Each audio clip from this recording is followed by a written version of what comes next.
United States and the European Union have reached a major trade agreement, ending months of tense negotiations. This breakthrough came just in time to prevent the US from imposing steep new tariffs on EU products. After a high-stakes meeting in Scotland between US President Donald Trump and European Commission President Ursula von der Leyen, both sides agreed to set a 15% tariff on the European Union goods entering the US. This is a significant reduction from the 30% Trump had originally threatened. In return, the EU has committed to allowing certain American products into its market with no tariffs.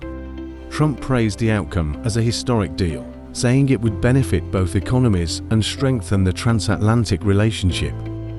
Von der Leyen also welcomed the agreement, saying it brings much-needed stability for businesses on both sides of the Atlantic.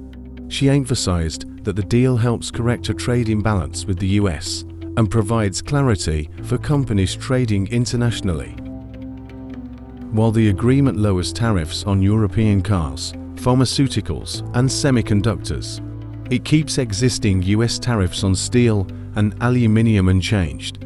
This disappointed some European industries that had hoped for broader relief. In addition to trade terms, the EU has promised to increase its purchases of American energy.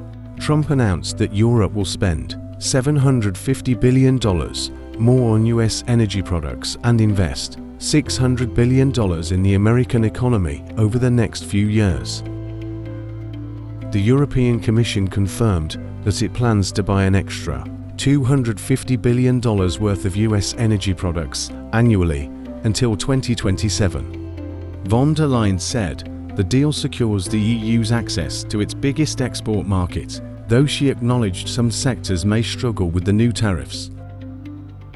Reactions in Europe have been mixed. German Chancellor Friedrich Merz welcomed the agreement as a way to prevent further trade tensions.